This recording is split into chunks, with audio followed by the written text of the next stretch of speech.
The morning sun rose over Prime, casting golden light across the Galactic Military Academy. The campus stretched for miles, filled with training grounds, lecture halls, and dormitories that housed cadets from 47 different species. The academy had stood for 800 years, training the finest military officers in the coalition. Its stone buildings carried the weight of history, and every cadet who walked through its gates knew they were part of something greater than themselves. Lieutenant Morgan walked across the main courtyard, her boots clicking against the stone path. She carried her data pad close to her chest, already reviewing notes for the day's classes. At 24 years old, she was one of only 30 human students at the academy. Humans had joined the Galactic Coalition just 3 years ago, and the invitation to train at the academy was both an honor and a test. Stopped at the memorial wall, as she did every morning. The wall displayed names of officers who had died in service to the coalition. Her eyes found the addition, placed there just 6 months ago. Lieutenant Danny Morgan, Human Defense Force. Her brother had died in the battle that convinced the coalition to accept humanity as members. She touched the small Earth flag patch on her uniform collar, the one she wore in his memory. "You are going to be late again," a voice called out. Cooper jogged up beside her, slightly out of breath. He was best friend among the human cadets, a tall man with an easy smile that made most people like him immediately. "OS does not accept late arrivals, you know that." Nodded and fell into step beside him. They walked together toward the Advanced Strategic Warfare building. It was the most important class in their third year, taught by Instructor OS, who had fought in more battles than most species had years of recorded history. They were reptilian, with scales that changed color based on their mood and sharp minds that made them excellent tacticians. "Did you finish the analysis on the campaign?" asked as they climbed the stairs. "Yes, I found 3 points where the coalition forces could have ended the battle faster," said. "The supply lines were the key. If they had struck there first, they would have collapsed in half the time." Whistled low. "You are going to correct Os again. He hates that."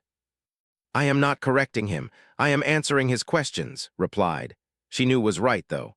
Os did not like when human students pointed out tactical errors in historical battles, especially when those humans were correct, but believed in speaking the truth even when it was uncomfortable. They entered the lecture hall and took their usual seats near the middle. The room could hold 100 students, but only 40 were enrolled in this advanced class, recognized most of them now. There was Hal, a female with 4 arms who excelled at multi-front warfare scenarios. Next to her sat, a massive whose species valued honor above all else. The human cadets sat in a cluster, as they often did. There were 7 of them in this class, including Instructor Os entered exactly on time. His scales were a deep blue, which had learned meant he was calm and focused.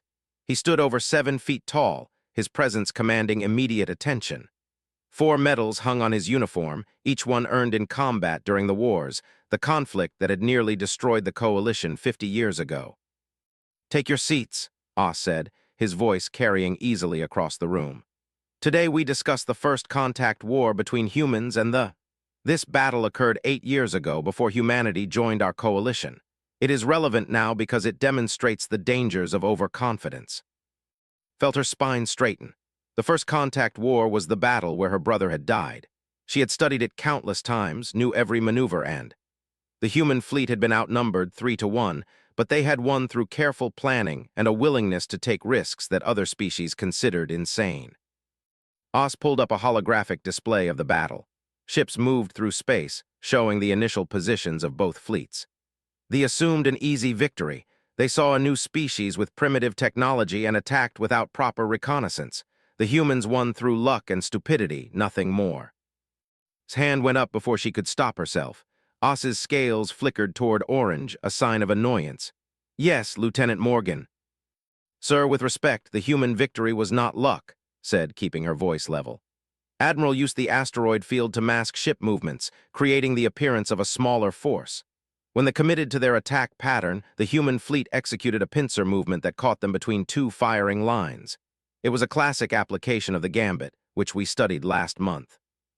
The classroom went silent. Several alien students turned to look at with surprise. Human students rarely challenged instructors and never Os. Os's scales shifted fully to orange now. "You believe you understand tactics better than combat veterans, Lieutenant." "No, sir. I am simply analyzing the battle using the frameworks this academy teaches us," replied. Her heart pounded, but she kept her expression neutral. The battle reports show clear tactical thinking, not luck. Stand up, Oz ordered. Stood, her data pad clutched in her hands. Every eye in the room was on her now. Shot her a worried glance, but she did not look at him. Oz walked down from his podium, moving between the rows of desks until he stood directly in front of. He towered over her, his height making her feel small. His eyes fixed on her collar, where the small Earth flag patch was sewn onto her uniform. "That patch," he said, pointing at it. "Why do you wear that?" "It honors my brother, sir. He died in the First Contact War." "Your brother died because human commanders sent untrained soldiers against superior forces," Oz said. His scales were now bright orange, almost red at the edges. "You wear this symbol of a backward world clinging to primitive loyalty. This is why humans struggle at this academy. You cannot let go of your tribal past." Felt her throat tighten, but she kept her voice steady. "The patch is regulation approved, sir. It represents service and sacrifice." "Remove it," Oz ordered. The classroom seemed to hold its breath, hesitated for only a moment, then reached up and carefully unpinned the patch from her collar. She placed it on her desk, the small piece of fabric looking tiny and fragile on the smooth surface. Oz picked up the patch, holding it between two clawed fingers. From his belt, he pulled a small ignition device used for emergency fire starting in survival situations. Before anyone could react, he held the flame to the patch. The fabric caught fire immediately, burning bright and fast. Watched as the colors melted together, the stars and stripes disappearing into ash. Tears filled her eyes, but she did not let them fall. She would not give him that satisfaction. "Now," Oz said, dropping the burning remains into a disposal unit, "you can focus on real military matters." Class dismissed. The students filed out in silence. Remained standing at her desk, staring at the empty space where her brother's memorial had been. Touched her shoulder gently, but she did not move. She stayed there long after the room emptied, her mind working through what had just happened. Something had changed in that moment. A line had been crossed. Had spent 3 years trying to prove herself through quiet excellence, through perfect scores and respectful behavior. She had believed that merit would speak louder than prejudice. She had been wrong. Picked up her data pad and walked out of the classroom. Her face was calm, her steps measured. But inside, a decision was forming. If Oz wanted to teach her about loyalty and symbols, she would show him exactly what those things meant. She would show him that humans did not forget, and they did not forgive those who dishonored the dead. The human dormitory buzzed with anger that evening. Word of what happened in Oz's classroom had spread through the academy faster than expected. By dinner time, every human cadet knew that their instructor had burned an Earth flag in front of a student. By nightfall, several alien students had heard the story too. Paced back and forth in the common room, his fists clenched. "We need to file a formal complaint. What he did was completely out of line. He destroyed personal property, humiliated you in front of the entire class, and disrespected a memorial to a fallen soldier." Hayes, another human cadet, nodded from her seat on the couch. She was in her second year, studying military law. "I have been reading the regulations. What Oz did violates at least 3 separate codes of conduct for academy instructors. We have witnesses. This is an open and shut case." Sat quietly in the corner, her eyes focused on her data pad. She had not said much since returning to the dormitory. The other human cadets kept looking at her, waiting for her to respond, to show some emotion. But she remained calm, almost eerily so. Said, stopping his packing to look at her directly, "Say something. Tell us what you want to do." "I filed a report already," said without looking up. "I submitted it to the Academy administration 2 hours ago. I followed proper procedure." And asked, "What did they say?" "They are reviewing it," replied. Her tone was flat, neutral. "They said I should hear back within 3 business days." Threw his hands up in frustration. 3 days? He burned your brother's flag. This cannot wait 3 days. "It will wait as long as it needs to," said. She finally looked up from her data pad, meeting eyes. "I am handling this the right way, through official channels, by the rules." Something in her voice made stop. He knew well enough to recognize when she was really angry. Most people got loud when they were furious, but got quiet. The calmer she seemed on the outside, the more dangerous she was on the inside. The 3 days came and went. On the 4th day, received a message asking her to meet with Commander Al, the Academy's Director of Student Affairs. She went alone, despite offer to come with her. Commander Al was a species known for their diplomatic skills. Her office was decorated with awards and certificates from her 30 years at the Academy. She gestured for to sit, then pulled up the incident report on her screen. "Lieutenant Morgan, I have reviewed your complaint," Al said. Her voice was kind, but could hear the careful neutrality in it. "I want you to know that we take all allegations of instructor misconduct seriously." "Thank you, ma'am," said. "However," Al continued and felt her stomach sink. There was always a however. "Instructor Oss has tenure at this academy. He has trained thousands of officers over his career. His record is exceptional." "He burned my flag, ma'am, in front of 40 witnesses. He destroyed a patch that violated uniform regulations," Al said gently. "I checked the specific code. Personal patches are permitted only if they do not interfere with unit cohesion or professional appearance. Instructor Oss made a judgment call that your patch was creating division in his classroom." Stared at her. "Ma'am, that patch was approved by the uniform board. I have the documentation." "Yes, for general wear, but individual instructors have discretion in their classrooms," Al said. She leaned forward, her expression sympathetic. "Lieutenant Morgan, I understand this is difficult. Losing a family member is always hard, but you are at a military academy now. We need you to focus on your training, not on symbols from home." "Symbols matter," said quietly. "They do," Al agreed. "But sometimes we need to let go of the past to move forward. I am recommending that you speak with our academy counselor. She can help you process your grief in a healthy way. As for the complaint, I am closing it. No further action will be taken." Left the office feeling numb. She had followed the rules, done everything properly, and it had meant nothing. The academy protected its own, and a human cadet with 3 years of service could not touch an instructor with 160 years of reputation. She went to her next class on autopilot, then the one after that. She smiled when people spoke to her, answered questions when asked, but inside she was somewhere else entirely. Her mind was working through a problem the way it always did, finding the angles, the weaknesses, the path to victory. That night she went to the academy library. The building was massive, filled with centuries of military history. Physical books lined some shelves, but most of the collection was digital, accessible through terminals scattered throughout the building. Chose a terminal in the back corner, away from other students. She began to search. First, she pulled up Instructor Oss's service record. It was impressive. He had fought in 12 major battles, commanded 6 different ships, and written 14 published papers on tactical warfare. His most famous victory was the Battle of Ridge, 81 years ago. That battle was studied in classrooms across the coalition as an example of brilliant tactical thinking. Read the official after-action report. According to Oss, he had recognized that a frontal assault on the enemy position would fail. Instead, he had ordered a flanking maneuver through difficult terrain, catching the enemy by surprise and securing victory with minimal casualties. The coalition had awarded him the Star of Valor for his actions that day.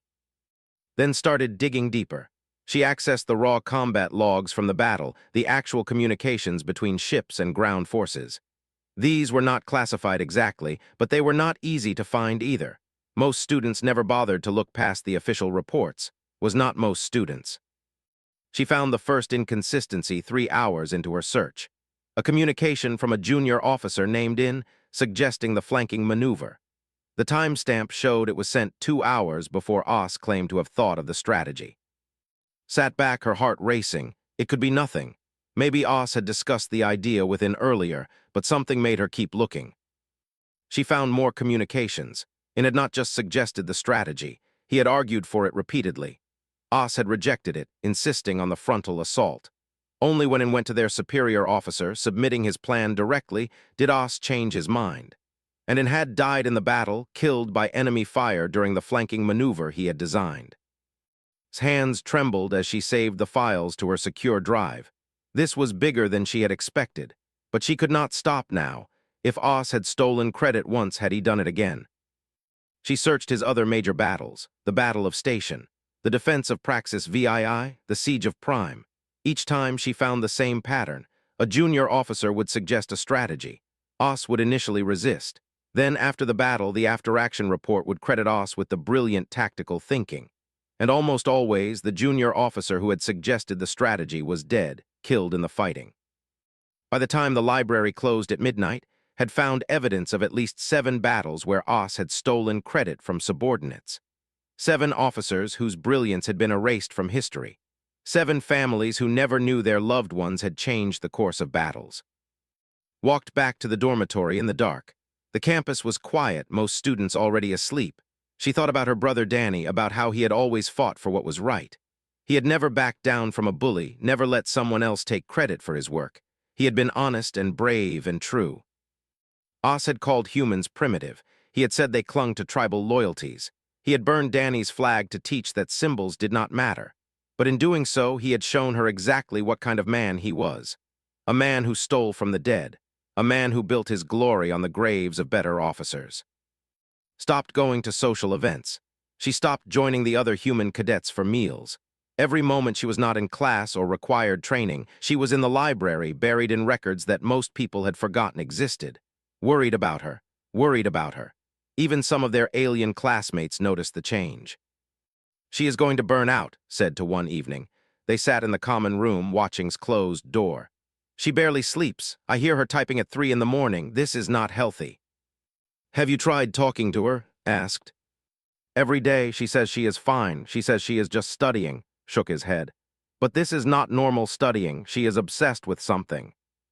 What they did not know was that had found something worth being obsessed about. In 3 weeks of careful research, she had built a case that would destroy Instructor Oz. But destroying him was not enough. She needed to restore the names he had erased, to give back the glory he had stolen. The Battle of Ridge became her focus. It was Oz's most famous victory, the one that had earned him the Star of Valor and launched his career as a tactical instructor. If she could prove he had stolen credit for that battle, everything else would fall like dominoes. Tracked down every officer who had served in that battle and was still alive. Most were retired now, scattered across Coalition space. She sent careful messages to each one, asking for their memories of the battle. Some ignored her. Some sent brief, polite responses saying they did not remember much. But 3 sent longer messages, and those 3 changed everything. Commander Hal, retired, living on Prime. He had been a lieutenant during the Ridge battle, serving directly under In. His message was 8 pages long. "I remember that day like it was yesterday. Lieutenant In spent 3 days analyzing the enemy position. He barely slept. He knew the frontal assault would kill hundreds of our soldiers. He developed the flanking strategy and presented it to Oz. Oz laughed at him, called him a coward for wanting to avoid direct combat, and went over his head to the fleet commander. That is the only reason we used his plan." After the battle, after In was dead, Oz claimed he had been developing that strategy all along. We all knew he was lying, but who were we to argue? We were junior officers. He was our commander, and In was dead. Read the message 3 times, then she Hal's service record. He had retired with honors, holding the rank of commander. He had nothing to gain from lying and everything to lose by speaking against a decorated instructor. His testimony was credible. The second response came from Dr. Ha, retired medical officer. She had treated casualties during the battle. "I was in the medical bay when it was brought in. He was badly wounded. Before he died, he asked me to tell his daughter that the plan had worked.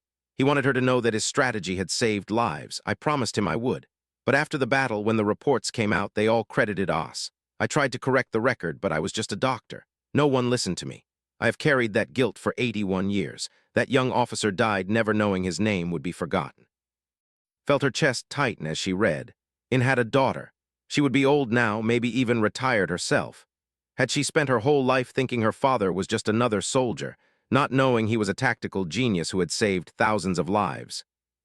The third message came from Admiral, retired, living on Prime, the same planet as Oz's species. His response was short but powerful. "I was the fleet commander during Ridge. In came to me with his plan. I approved it over Oz's objections. After the battle, Oz submitted his after-action report claiming credit. I should have corrected it. I should have stood up for In. But the battle was won and I was tired and In was dead. I let it go. It was the worst decision of my career. If you are trying to set the record straight, you have my full support." Had her proof, 3 credible witnesses, all willing to testify. She had the communications logs showing In's original suggestion. She had the timeline proving Oz had initially rejected the plan. She had everything she needed. But she did not stop there. She applied the same process to the other 6 battles.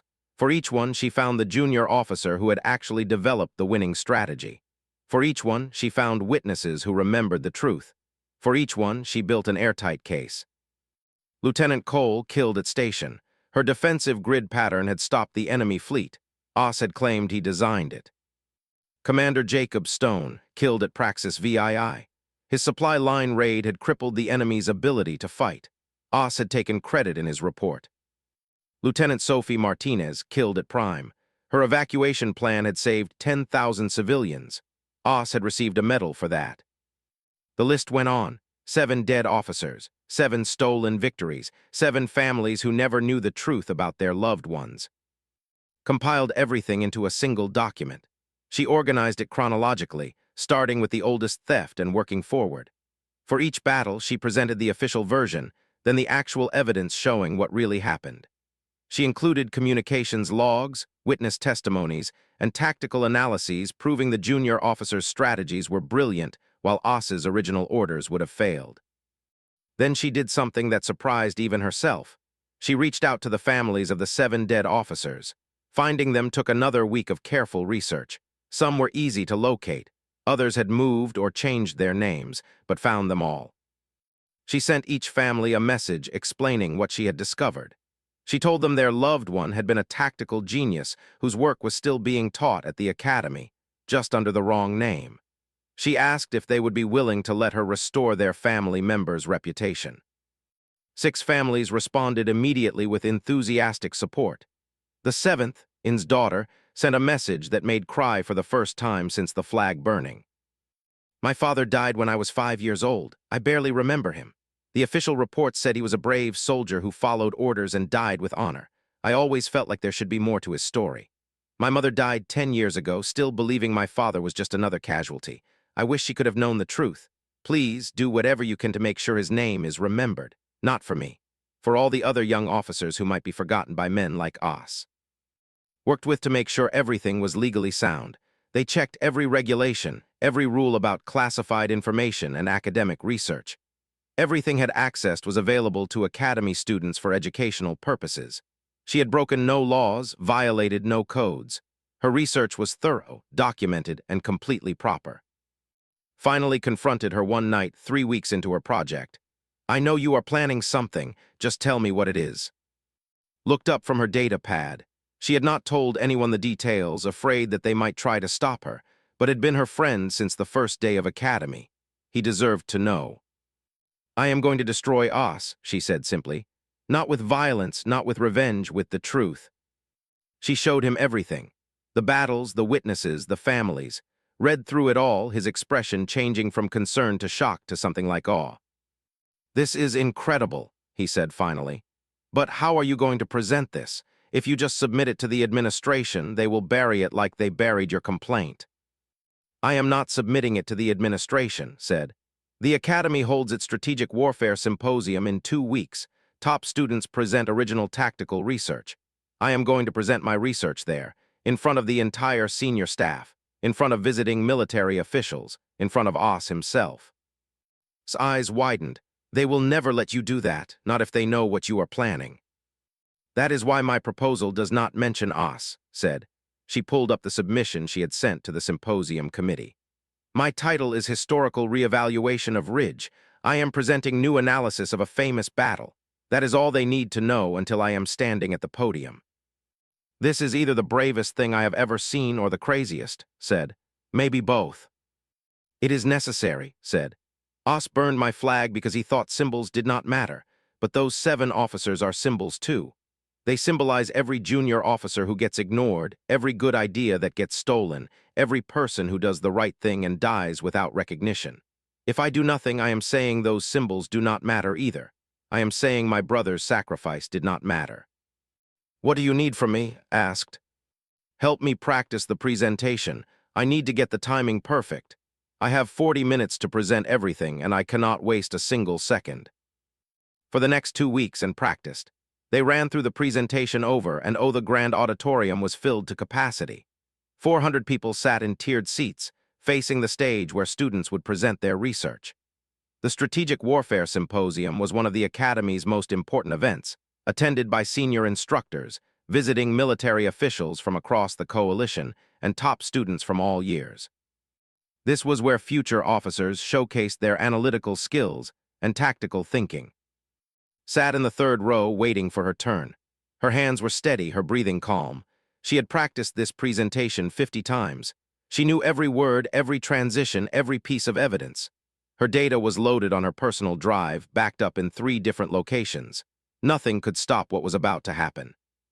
Sat 2 seats away, giving her a supportive nod. Was in the back row, her data pad ready to record everything. They had decided not to sit together, not wanting to draw attention to their group before presentation. On stage, another student was presenting analysis of supply chain management during deep space campaigns. It was competent work, well-researched. The judges asked a few questions, made some notes, and thanked the student. The audience applauded politely. Next, we have Lieutenant Morgan, the moderator announced, checking his schedule. Her topic is historical reevaluation of Ridge. Lieutenant Morgan, please take the stage. Stood and walked to the podium. As she climbed the steps, she noticed the judging panel. 5 senior officers, each one an expert in military tactics. And there in the center seat was Instructor Os. His scales were light blue, indicating calm confidence. He probably thought this would be a routine presentation from a student trying to analyze one of his famous victories. He had no idea what was coming. Connected her data pad to the display system. The large screen behind her lit up, showing the title of her presentation. She looked out at the audience, at the hundreds of faces watching her. Some looked interested. Some looked bored. Os looked mildly amused, as if he was curious to see what a human would say about his greatest battle. The Battle of Ridge is taught at this academy as an example of brilliant tactical thinking, began, her voice clear and steady. The official record states that Commander Os recognized the futility of a frontal assault and designed a flanking maneuver through difficult terrain, resulting in a decisive victory with minimal casualties. This battle earned Commander Os the Star of Valor and established his reputation as one of the coalition's finest tactical minds. She paused, letting that sink in. Several people in the audience nodded. This was familiar territory, a standard battle analysis. However, continued, I have spent the past month conducting detailed research into this battle, including review of original communications logs, interviews with surviving officers, and analysis of the tactical decisions made that day. What I found does not match the official record. The atmosphere in the room shifted. People sat up. Os's scales flickered toward orange. Brought up the first piece of evidence on the screen. A communication log, timestamp clearly visible. This is a message from Lieutenant In, a tactical officer serving under Commander Os, sent 14 hours before the battle. In it, he proposes a flanking maneuver through the Eastern Canyon, citing analysis of enemy defensive positions. He argues that a frontal assault would result in catastrophic casualties. She showed the next document. This is Commander Os's response, sent 2 hours later. He rejects the proposal, calling it cowardly and stating that coalition forces do not hide from direct combat. He orders preparations for a frontal assault. Murmurs rippled through the audience. Os stood up. This is outrageous. I demand this presentation be stopped immediately. Admiral or the Academy Commandant raised one hand. Instructor Os, please sit down. Lieutenant Morgan has the floor. If you have concerns about her research, you may address them during the question period. Os sat, but his scales were now bright orange, almost red at the edges. Could feel his anger from across the room, but she did not stop. Lieutenant In did not accept this rejection, said, bringing up more documents. He went over Commander Os's head, submitting his tactical analysis directly to Admiral, the fleet commander. Admiral approved the flanking strategy and ordered Commander Os to implement it. This order is documented here. The screen showed the fleet commander's directive, clear and unambiguous. The audience was completely silent now, everyone focused on his presentation. The flanking maneuver was executed as Lieutenant In designed it. The battle was won with minimal casualties, exactly as he had predicted. Lieutenant In was killed during the fighting, shot while leading his unit through the Eastern Canyon. Changed the slide and a photo appeared. A young officer, his scales bright green with youth and optimism. This is Lieutenant In. He was 28 years old when he died. He had a 5-year-old daughter named. The official after-action report submitted by Commander Oss 3 days after the battle makes no mention of Lieutenant In's tactical contribution. It attributes the flanking strategy entirely to Commander Oss. She showed the after-action report on screen, highlighting the relevant sections. I have contacted 3 officers who served in this battle and are still alive.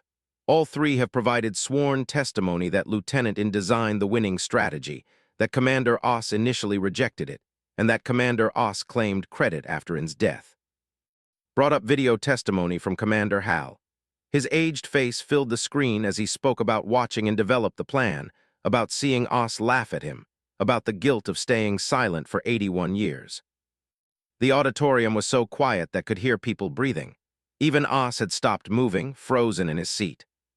The Battle of Ridge is not an isolated incident, said, and now her voice hardened. I have identified 6 additional battles where Commander, later Instructor, Oss claimed credit for strategies developed by junior officers. In every case, the junior officer died during the battle. In every case, the official reports erased their contributions. The screen changed to show 7 photos. 7 young officers, all of them dead, read their names slowly, giving each one the recognition they deserved. Lieutenant In, Lieutenant Cole, Commander Jacob Stone, Lieutenant Sophie Martinez, Lieutenant David Park, Lieutenant Nelson, Lieutenant Brown. These officers saved thousands of lives. Their tactical brilliance won battles and changed the course of the war. But their names were forgotten, erased by a man who built his reputation on their graves. She brought up side-by-side comparisons for each battle. On one side, Oss's official report. On the other, the actual communications logs showing who really developed each strategy. The evidence was overwhelming, undeniable. Instructor Oss has taught tactical warfare at this academy for 60 years, said. His textbook is used throughout the coalition military. But I have analyzed his published tactical doctrine and found that approximately 60% of it consists of strategies developed by these 7 deceased officers, presented as his own original thinking. Oss stood again, his scales now a deep, angry red. This student is using classified information. She has violated security protocols. This is slander, and I will not sit here and listen to it. All information presented today was accessed through proper academic channels, said calmly. Everything shown here is available to Academy students for research purposes. I have violated no regulations, and this is not slander. Slander is a false statement. These are documented facts. Admiral Orr stood now, his expression grave. Instructor Oss, please sit down. That is an order. Oss remained standing for a moment, then slowly sank back into his seat. His eyes never left, burning with rage. Turned back to the audience. 3 weeks ago, Instructor Oss burned my Earth flag in front of his class. He said humans were primitive for honoring symbols. He said we needed to let go of tribal loyalties. He said my flag made me weak. She paused, and when she spoke again, her voice carried through the entire auditorium. My flag represented my brother, Lieutenant Danny Morgan, who died defending his principles. Instructor Oss built his entire legacy on dead officers he betrayed. He stole their ideas, erased their names, and wore medals earned by their sacrifice. He told me symbols do not matter, but he is wrong. Symbols matter because they help us remember what is important. Brought up the final slide. The 7 photos, again, larger now, impossible to ignore. These 7 officers cannot speak for themselves, but I can speak for them. They deserve to have their names restored. They deserve to have their brilliance recognized. They deserve justice. She looked directly at Oss. You burned my flag to teach me a lesson about loyalty, but you are the one who betrayed loyalty. You betrayed every officer who ever served under you. You betrayed every student who learned from your stolen knowledge. And today, the Academy launched a formal investigation within hours. What had presented in 40 minutes took the investigation board 3 weeks to fully verify, but every piece of evidence held up under scrutiny. The communications logs were authentic. The witness testimonies were credible. The timeline matched perfectly across all 7 battles. Was called to testify 4 times during those 3 weeks. Each time, she answered questions calmly and thoroughly, providing additional documentation when requested. The investigation board was made up of officers from different species, each one reviewing the evidence with careful attention to detail. They found no flaws in her research. Instructor Oss was suspended from teaching pending the investigation's conclusion. He hired lawyers, the best that could be found in coalition space. They argued procedural violations, questioned the authenticity of decades-old records, suggested that memories from 80 years ago could not be trusted. But the evidence was too strong. The paper trail too clear, the pattern too obvious to dismiss. On the 23rd day after his presentation, the investigation board released its findings. Instructor Oss had committed fraud on a massive scale. He had stolen credit from 7 junior officers who died under his command. He had after-action reports. He had built a career on lies and betrayal. Every medal earned through those fraudulent reports was to be revoked. His tenure at the academy was terminated immediately. He would face a military court-martial for theft of valor and misconduct. The news spread through the coalition military like wildfire. Officers who had studied under Oss felt betrayed. Military academies across coalition space began reviewing their own historical records, looking for similar cases of stolen credit. The 7 families received official notifications that their loved ones were being posthumously honored for their contributions. Received a message asking her to report to Admiral Orr's office. She went alone, uncertain what to expect. The last time she had been in that office, the Admiral had dismissed her complaint and told her to move past the flag burning. Admiral Orr stood when entered. The officer's expression was different now, respectful in a way it had not been before. "Lieutenant Morgan, please sit down." Sat her back straight, her hands folded in her lap. "I want to begin by apologizing," Orr said. "When you filed your complaint about the flag incident, I dismissed it. I told you to move forward and let go of the past. I was wrong. You deserved better from this institution." "Thank you, ma'am," said quietly. "What you did took remarkable courage," Orr continued. "You could have responded with anger or violence. You could have let the incident destroy your focus. Instead, you pursued truth through proper research and evidence. You gave voice to 7 officers who had been forgotten. That is exactly what this academy is supposed to teach." She stood and walked to a cabinet, retrieving a small box. "The Academy Board has voted unanimously to award you the Medal of Merit. It is the highest honor a student can receive. You are the first human to earn this recognition." Stood as Orr opened the box. Inside was a medal, simple but beautiful, inscribed with the Academy's symbol. The Admiral pinned it to his uniform, then stepped back and saluted. Returned the salute, her throat tight with emotion. "There is one more thing," Orr said. She picked up another small box from her desk. "Your brother, Lieutenant Danny Morgan, has been posthumously honored by the Coalition for his service during the First Contact War. We would like to present his family with this recognition. I understand you are his next of kin." Took the box with shaking hands. Inside was a medal identical to hers, engraved with her brother's name. She had spent weeks fighting for 7 dead officers to receive recognition. She had not expected her brother to be honored as well. "The Coalition made mistakes when humans first joined us," Orr said gently. "We dismissed your capabilities. We underestimated your determination. We forgot that new members deserve the same respect as founding species. Your brother died defending those principles. It is time we acknowledge that." Orr reached into a drawer and pulled out a small cloth. An Earth flag, properly folded, regulation size. "Your previous flag was destroyed inappropriately. This is a replacement, with the Academy's official approval for wear. Your brother's sacrifice deserves to be remembered." Took the flag with trembling hands. She looked at the stars and stripes, thinking about Danny, about how proud he would be of what she had accomplished. Not just the investigation, not just the justice for 7 dead officers, but the way she had done it. Without violence, without revenge, just relentless pursuit of truth. "Thank you, ma'am," managed to say. Over the next month, the impact of its revelation continued to spread. The coalition military rewrote its tactical doctrine, properly crediting the 7 officers whose strategies had been attributed to Oss. Their names appeared in textbooks, in training materials, in historical databases. Students across the coalition learned about Lieutenant In's flanking maneuver, about Lieutenant Cole's defensive grid, about Commander Stone's supply line tactics. The families of the 7 officers traveled to the academy for a memorial ceremony, stood with them as Admiral Orr unveiled a new plaque in the Hall of Honor. 7 names, carved in stone, with a description of their tactical brilliance and sacrifice. In's daughter, now 78 years old, stood beside, tears streaming down her face.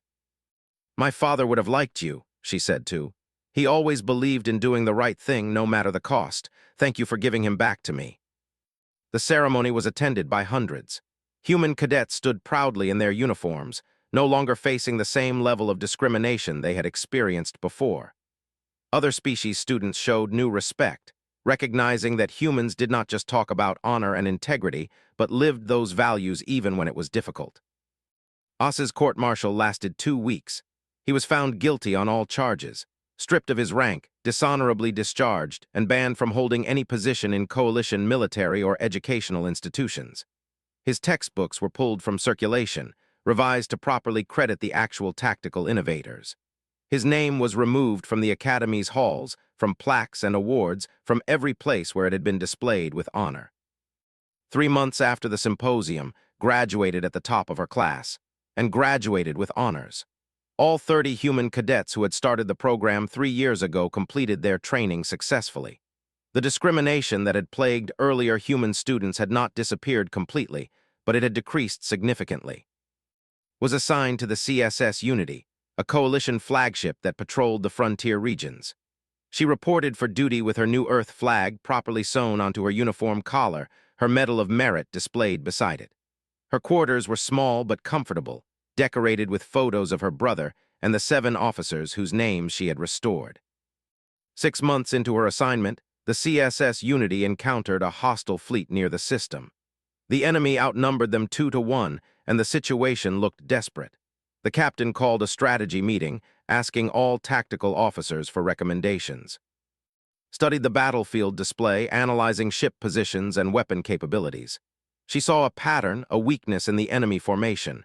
It was risky, but it could work. She raised her hand. "Yes, Lieutenant Morgan," the captain said. "Sir, I see a potential strategy. If we concentrate fire on their left flank while sending our fighters through the asteroid field, we can create a pincer movement similar to the one used at Ridge." The captain considered this. The Ridge tactic that was developed by Lieutenant In correct. "Yes, sir," said, surprised that he knew the proper attribution. "Excellent tactical thinking. Who suggested the asteroid field element?" "Lieutenant, sir," said, nodding to another tactical officer. "He noticed the asteroids could mask our fighter approach." The captain smiled. "Good. Lieutenant, work with Lieutenant Morgan to refine the plan, and both of you make sure your contributions are documented in the battle report. We do not steal credit on this ship." The tactic worked perfectly. The enemy fleet was caught between 2 firing lines and forced to retreat. After the battle, the captain filed his report, carefully noting that Lieutenant Morgan had suggested the inflanking maneuver and Lieutenant had added the asteroid field approach. Both officers received commendations. That night sat in her quarters, writing in her personal log. She thought about the journey that had brought her here. From watching her flag burn in a classroom to standing on the bridge of a coalition flagship, trusted with tactical decisions that saved lives. "Instructor Os tried to teach me that symbols were weakness," she wrote. "That honoring the past made us primitive, that humans needed to abandon their tribal loyalties to succeed in the coalition. But he was wrong about everything." She looked at the Earth flag on her wall at the photos of Danny and the 7 officers. "Symbols matter because they remind us what is important. My brother's flag reminds me to fight for what is right. The 7 officers remind me to honor those who cannot speak for themselves. These symbols do not make me weak. They make me strong." Paused, thinking about Os, about where he was now. Discharged, disgraced, his legacy in ruins. She felt no pleasure in his downfall, only a quiet satisfaction that justice had been served. "He burned my flag thinking fire would destroy what it represented. But you cannot burn truth. You cannot destroy integrity. And you cannot silence the voices of the dead when someone is willing to speak for them." She closed her personal log and looked out the viewport at the stars. Humanity had been part of the coalition for only a few years, but they had already proven their worth. Not through superior technology or overwhelming force, but through the values they carried with them from Earth. Honor, integrity, loyalty to those who had sacrificed. Somewhere out there, 7 families could finally tell their children and that their ancestor had been a tactical genius, that their strategies were still being used to win battles and save lives, that their names would be remembered in coalition history.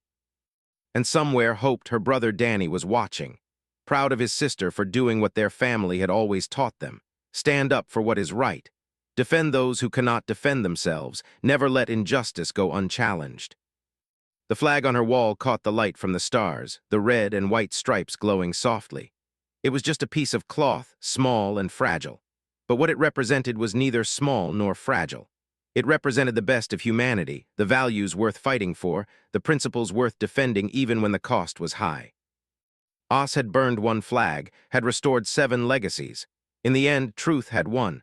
Truth always won if someone was brave enough to speak it. And Morgan, standing on the bridge of a coalition starship with her brother's flag on her uniform, knew she would spend the rest of her career speaking truth. For the 7 officers, for her brother, for every person who had ever been erased or forgotten by those in power. Their symbols would not be destroyed, their names would not be forgotten, and their legacy would burn brighter than any fire. Knows the truth. Stepped back from the podium. My presentation is complete. The auditorium exploded. Half the audience was on their feet applauding. The other half sat in shocked silence. Oz had turned away, his scales pale with rage and shame. Admiral Orr was speaking urgently into a communication device and pushed through the crowd to reach. Other students surrounded her, human and alien alike, congratulating her on the most devastating presentation anyone had ever seen at the Academy. But barely heard them. She was watching Oz as 2 military security officers approached his seat. She saw him stand, saw them speak to him quietly, saw him escorted from the auditorium. His career, his reputation, his legacy, all of it was burning, not with fire, but with something far more powerful. The truth. Ver refining each section, making sure every piece of evidence was clear and undeniable. Helped them prepare for legal challenges, anticipating every argument Oz might make. The night before the symposium, stood alone in her room. She looked at the place on her uniform where the flag patch used to be. Tomorrow, she would stand in front of hundreds of people and speak truth to power. She would give voice to 7 dead officers who could not speak for themselves. She thought about what Oz had said, that humans were primitive, that they clung to tribal loyalties, that symbols made them weak. But symbols were not weakness. Symbols were how people remembered what mattered. Her brother's flag was a symbol of sacrifice. The 7 officers were symbols of truth. And tomorrow, Morgan would show Instructor Oz exactly what humans did when someone tried to erase their symbols. Reached her room and sat on her bed. She pulled out her data pad and began to make a plan. She would need more evidence. She would need to verify every piece of information, make sure it could not be dismissed or explained away. She would need to be perfect because she would only get one chance. Oz had burned her flag. Now she was going to burn his legacy, not with fire but with truth, and truth burned hotter than any flame. The game had changed, and Morgan knew how to win.